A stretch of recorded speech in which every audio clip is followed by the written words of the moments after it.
اگر کوئی شخص حکومت کے قانون کو برابر فالو کرتا ہے، انکم ٹیکس صحیح طور پر ادا کرتا ہے اور ساری چیزوں کا خیال رکھتا ہے، تو اسے ٹینشن نہیں ہوتا، وہ بہت مطمئن رہتا ہے۔ یہ خوف اس کے دل سے کیوں نکل جاتا ہے؟ اس لیے کہ اس نے قانون کو فالو کیا۔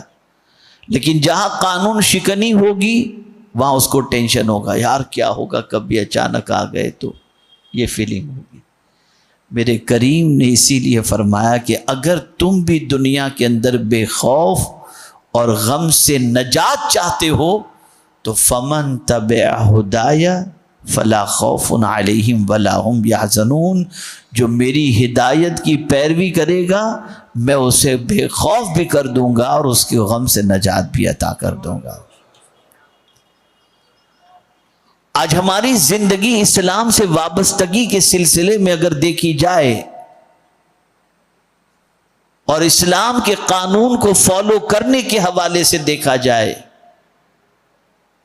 تو میں یہ سمجھتا ہوں کہ ہماری زندگی میں، مسلم امہ کی زندگی کے اندر اسلام ٹمٹما رہا ہے دیے کی طرح، کب بجھ جائے کوئی ٹھکانہ نہیں۔ آج کے دور کا مسلمان یہ کہتا نظر آتا ہے کہ اسلام کو فالو کرنا، اسلام پر عمل کرنا بہت ڈیفیکلٹ ہے۔ میں کہتا ہوں اللہ عز و جل نے قانون جو بنایا ہے، اس قانون کے اندر پروردگار جل جلالہ نے اتنی فلیکسیبلٹی رکھی ہے کہ دنیا کا کہیں کا بھی کوئی بھی مسلمان، کسی غریب مسلمان کا معاملہ ہو، امیر مسلمان کا معاملہ ہو، تندرست مسلمان کا معاملہ ہو یا معذور مسلمان کا معاملہ ہو، ہر کوئی مسافر کا معاملہ ہو، وہ اسلام کے قانون کو اچھی طریقے سے فالو کر سکتا ہے۔ اسلام نے اتنی فلیکسیبلٹی اور اتنی آسانیاں اپنے اللہ عز و جل نے اس دین کے اندر رکھی ہیں۔ ایک بہت غلط کانسیپٹ، ایک بہت غلط سوچ امت مسلمہ کے دل میں پیدا ہو گئی کہ ہم آج مسلمان بن کر کے رہیں گے تو ہم پریشان رہیں گے، اور معاذ اللہ یہ مینٹلٹی بھی بن چکی ہے کہ اسلام معاذ اللہ ہماری ترقی اور ہماری کامیابی میں معاذ اللہ رکاوٹ ہے۔ آئیے میں دو واقعات آپ کی سماعتوں کے حوالے کروں تاکہ آپ فکر صحابہ کو سمجھ سکیں اور محسوس کر سکیں کہ صحابہ کرام علیہم الرضوان کس بات پر سب سے زیادہ فخر کیا کرتے تھے۔ سیدنا فاروق اعظم رضی اللہ المولا تبارک و تعالی عنہ حج کے سفر سے واپس ہو رہے تھے، اور واپسی میں ایک مقام پر فاروق اعظم رضی اللہ المولا تبارک و تعالی عنہ نے رکنے کا حکم دیا۔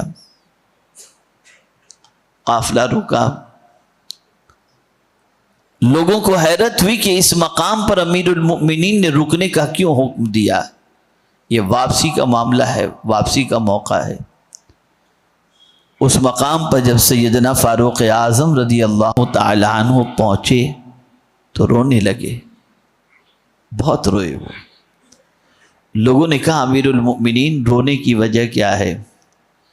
ارشاد فرماتے ہیں یہ وہی جگہ ہے جہاں میرے والد مجھے بکریاں چرانے کے لیے زمانے جاہلیت میں بھیجا کرتے، اور میرا حال یہ تھا کہ میں بکریاں سنبھال نہیں پاتا تھا، انہیں چرا نہیں پاتا تھا، تو میری اس غلطی کی وجہ سے میرے والد مجھے مارتے تھے۔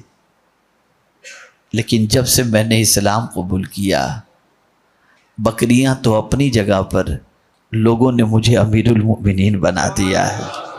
یہ اسلام کے ساتھ کہ مجھے انسانوں کو سنبھالنے کا طریقہ آ گیا، مجھے حکومت کرنے کا طریقہ آ گیا، مجھے قانون پر عمل کرنے کا طریقہ آ گیا، مجھے انسانوں کی خیرخواہی، اور پھر حکومت کی بھی تو کیسی کی۔ اللہ اکبر۔ میرے پیارے آقا صلی اللہ تعالی علیہ وسلم کے پیارے دیوانوں اس چیز کو جانچنے کے لیے نکلے کہ امت مسلمہ اللہ کے قانون کو کتنا فالو کر رہی ہے۔ ایک مرتبہ جنگل و بیابان کے اندر نکل پڑے، تھوڑا سا کھانا ساتھ میں لے کر کے، اور کچھ دیر کے بعد وہ کھانا بھی ختم ہو گیا۔ کچھ سفر کے بعد تنہا نکلے ہوئے ہیں، امیر المؤمنین ہیں لیکن نکلے ہوئے ہیں۔ آپ جب نکلتے نکلتے جنگل و بیابان کے اندر ایک مقام پر پہنچے جہاں ایک نوجوان بکریاں چرا رہا تھا، بکریاں چرا رہا تھا۔ اس نوجوان کو آپ نے سلام کیا، نوجوان آپ کو نہیں پہچانتا تھا، سلام کا جواب دیا اس نے۔ امیر المؤمنین نے فرمایا مسافر ہوں، بھوک لگی ہے، کسی بکری کا دودھ دوہ کر کے مجھے دے دو تاکہ میں اپنے پیٹ کی آگ کو بجھا سکوں۔ بکریاں چرانے والے چرواہے نے جواب دیا مسافر میں بکریوں کا مالک نہیں ہوں، بکریوں کا مالک کوئی اور ہے، میں تو چرواہا ہوں، اور اپنے مالک کی اجازت کے بغیر میں بکری کا دودھ دھو کر تمہیں نہیں دے سکتا۔ فاروق اعظم سمجھ گئے کہ اس کے اندر قانون کو فالو کرنے کا جذبہ موجود ہے۔ امتحان لیا کہ ایک کام کر، میں تجھے اچھی رقم دیتا ہوں، یہ بکریوں کا ریوڑ ہے، اتنی ساری بکریاں ہیں، ایک بکری کا بچہ ذبح کر کے مجھے دے دے تاکہ میں پکا کے کھا لوں، اور اگر تیرا مالک تجھ سے پوچھے کہ بکری کا بچہ کم کیسے ہو گیا تو کہہ دینا جنگل کے اندر بھیڑیے نے کھا لیا۔ بس اتنا سننا تھا، وہ نوجوان ایک دم جوش میں آ گیا، کہا اے مسافر تم یہ سمجھتے ہو کہ جنگل کے اندر میرا مالک مجھے نہیں دیکھ رہا اور میں بکری کا بچہ تمہیں بیچ کر اپنی دنیا جمع کر لوں اور پوچھے تو میں جھوٹ بول لوں؟ لیکن اے مسافر میں تجھ سے پوچھنا چاہتا ہوں، بکریوں کا مالک تو نہیں دیکھ رہا، کیا سب کا مالک بھی نہیں دیکھ رہا ہے؟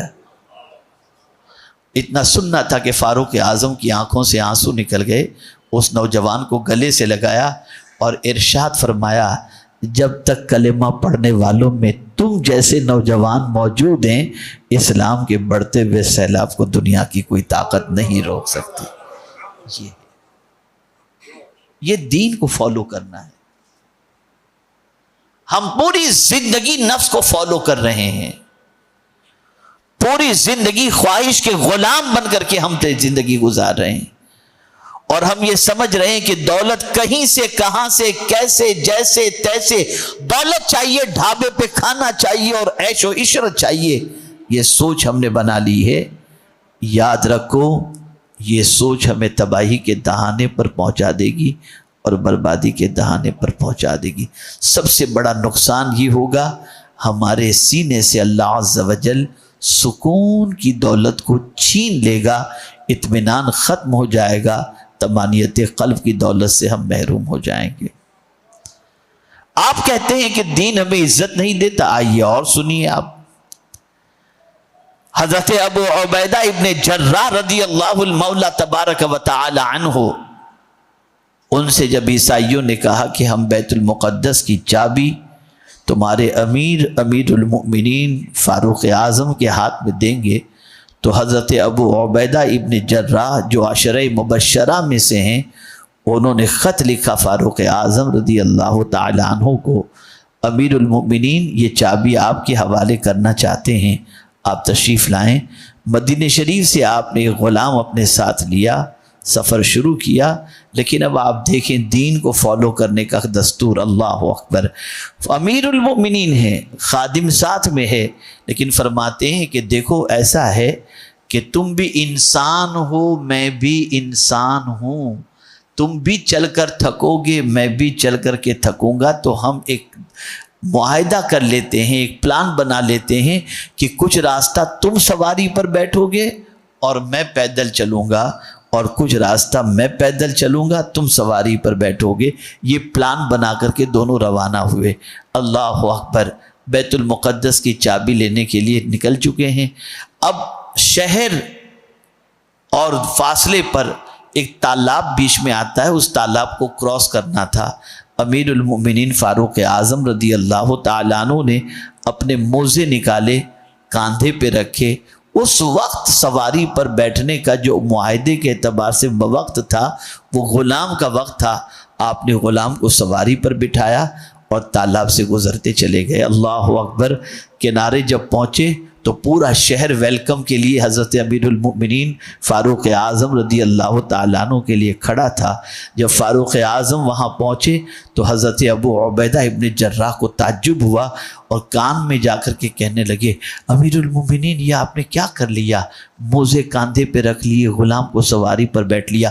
اب پبلک تو جانتی نہیں تھی کہ دونوں میں امیر المؤمنین کون ہیں. وہ تو یہی تصور میں جو سواری پر ہوگا وہی امیر المؤمنین ہوگا، لیکن انہیں کیا خبر تھی کہ امیر المؤمنین جو نیچے ہیں اور غلام جو سواری پر بیٹھا ہوا ہے وہ غلام ہے اور پیدل چلنے والے امیر المؤمنین ہیں. اللہ اکبر.